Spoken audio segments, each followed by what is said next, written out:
Nous mettons l'accent sur ces choses dans le fait de demeurer dans l'éveil. Parce que c'est en étant éveillé que nous irons à la rencontre de notre Seigneur. C'est en étant éveillé que nous allons écouter le son. Voilà pourquoi, chers frères, nous devons nous estimer et nous devons travailler, chers bien-aimés, pour maintenir cet état d'éveil. Parce que dans le monde dans lequel nous sommes, il y a tellement de choses qui se présentent à nous et qui est capable, susceptible de nous replonger dans le sommeil, de nous ramener dans le sommeil. Voilà pourquoi le Seigneur, il a mandaté ses oins. Je ne parle pas des pasteurs. Je ne parle pas des prédicateurs. Parce que les pasteurs, il y en a nombreux. Les prédicateurs, il y en a partout. Mais ici, bien aimé, je parle de cette étoile qui sont dans la main droite du Hamashiach. Je parle de cette étoile qui sont dans la main du Fils de l'homme. L'homme de Patmos. L'homme de Patmos. Celui qui marche au milieu de sept chandeliers. Et celui qui tient dans sa main droite les sept étoiles qui sont les étoiles des églises, qui sont les anges des églises, les esprits que Dieu envoie dans l'église pour préparer les saints à la rencontre dans les airs, pour préparer les Mashiach que nous sommes à la rencontre de celui qui doit venir, de celui qui revient bientôt. Le Seigneur les envoie. Et nous aussi dans Chandelier, nous avons reçu la grâce d'avoir une étoile, un envoyé, un messager. Je ne parle pas d'un pasteur, je ne parle pas d'un prédicateur, mais je parle d'une étoile. Je parle d'un envoyé, je parle d'un messager. Le Seigneur nous a envoyés pour nous préparer, pour prendre soin de nous, comme les eunuques prenaient soin des vierges afin de les présenter devant le roi. Et c'est à cause de cela que tu reçois ce message. C'est à cause de ces choses que tu entends cet évangile. Je voudrais rassurer quelqu'un. Et je le dis du fond de mon esprit que cet évangile, cette parole est digne d'être reçue, est digne d'être crue.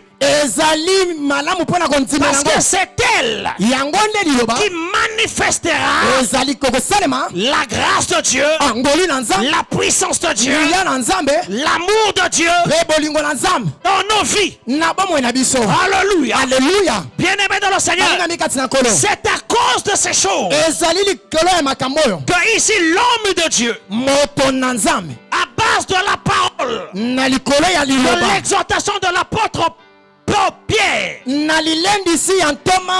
vient pour nous réitérer comme un bon père, comme une bonne sentinelle qui se lève sur la tour pour avertir le peuple en ce qui concerne le salut. Le salut ton cher, que nous avons reçu, la vocation à laquelle nous avons répondu concernant l'élection que le Seigneur nous a faite. J'aimerais dire à quelqu'un ici ce matin, tu n'es pas n'importe qui. Tu es un appelé.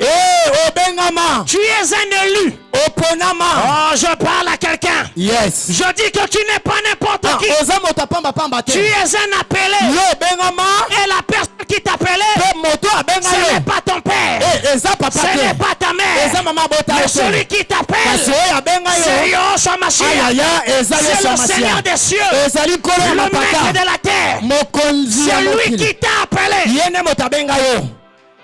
Et après qu'il t'a appelé, il t'a élu. Parce que les élus, ce sont les choisis du milieu des appelés. Tous nous sommes appelés, mais tous nous ne sommes pas élus. Voilà pourquoi la Bible déclare il y a beaucoup d'appelés, mais il y a peu d'élus. L'appel s'adresse à tous. L'appel, ça se répond à tous. Mais l'élection n'a choisi que toi. Je dis l'élection n'est tombée que sur toi. Voilà pourquoi en ces terres, l'homme de Dieu nous avertit pour nous dire une chose. Il est grand temps pour toi et moi. Il est grand temps pour nous, chers de faire attention en nous appliquant à affermir les deux choses, notre appel et notre vocation. Affermir notre appel et affermir notre vocation. Pendant la semaine, nous avons dit une chose. Nous avons commencé à montrer comment est-ce qu'il faut s'appliquer. Lorsque nous parlons de l'application, c'est le fait d'être concentré, d'être focus, d'être focalisé sur l'appel. Et il est grand temps de dire à un enfant de Dieu, tu ne dois jamais minimiser le fait que tu sois appelé. L'appel, ce n'est pas du hasard, mais l'appel relève des mystères de la prédestination, de la préconnaissance, de ce que l'Éternel a connu avant la fondation du monde. Voilà pourquoi lorsque dans le temps tu es révélé, tu es illuminé en ce qui concerne ton appel, tu ne dois pas la négliger, tu ne dois pas la fouler aux pieds, parce que l'appel est un élément déterminant dans la suite de la marche de la foi. Donc l'aboutissement, c'est la rencontre avec Christ dans les airs. Son avènement, ce que nous appelons le retour, afin que nous accédons dans une seconde dimension du royaume. Parce que la première dimension du royaume, c'est le royaume qui nous a visités d'en haut. C'est la visitation de la lumière qui est venu éclairer la terre par la personne de Yahshua Mashiach. Lorsqu'il était sur la terre, Jésus pouvait dire le royaume de Dieu est parmi vous. Le royaume de Dieu est en vous. Ce royaume de Dieu, c'est le mystère de Christ. Christ en nous et nous en Christ. Il est venu par l'appel de nous à faire de nous ses enfants. Ceux qui ont sa marque, ceux qui ont sa vie. Il est venu, bien-aimé, au travers de choses très importantes. La résurrection de nos esprits et l'enfantement dans la foi, par la régénération, par l'veille. Il réveille nos esprits et au travers de la parole, la parole de l'homme la parole de l'homme la parole révélée, il vient nous engendrer dans la foi. C'est ça le mystère du baptême qui est en train de nous relier. Le baptême d'eau et le baptême d'esprit. Cela qu'il avait dit à Nicodème. Si tu ne nais d'eau et d'esprit, tu ne peux rentrer dans le royaume. Ça c'est la première dimension du royaume. Le royaume de Dieu est révélé par la personnification de Jésus-Christ sur la terre. Il est venu l'annoncer. Il est venu le prêcher par toutes sortes de démonstrations. Ainsi, cher bien-aimé, par l'écoute de la parole, par la parole de n'importe qui, mais la parole venant de la bouche de Dieu, la parole de Hamashia, prêchée par un homme oint. C'est alors que toi et moi, nous avons reçu l'engendrement. Nous avons été engendrés dans la foi, au travers la parole, cru. Non, au travers de la parole reçue et de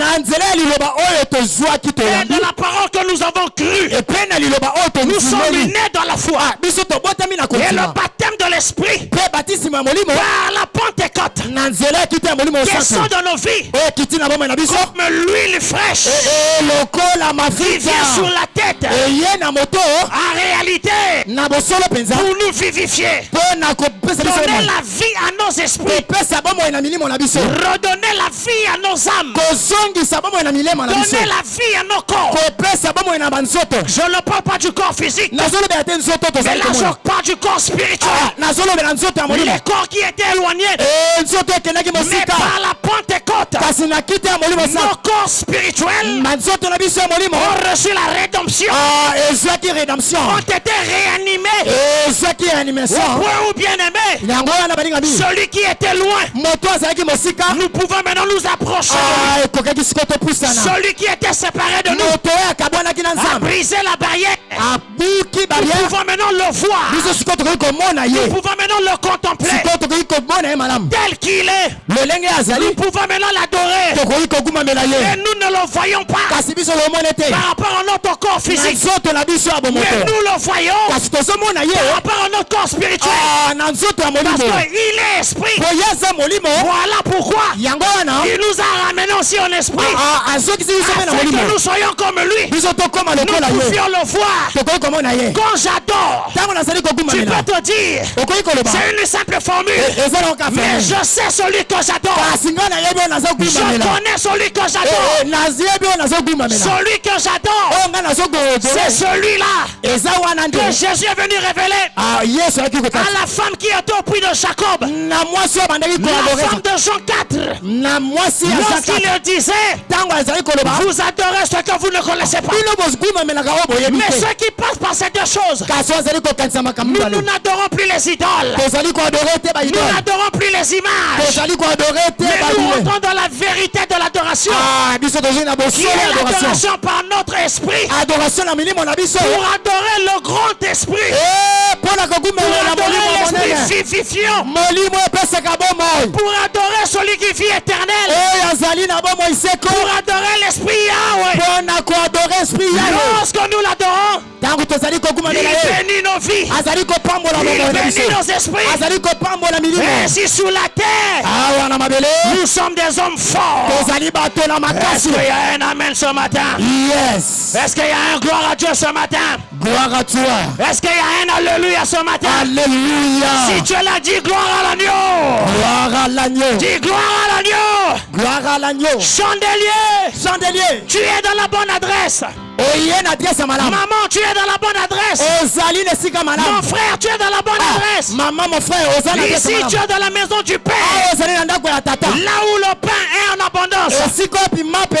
Nous sommes dans la véritable Bethléem.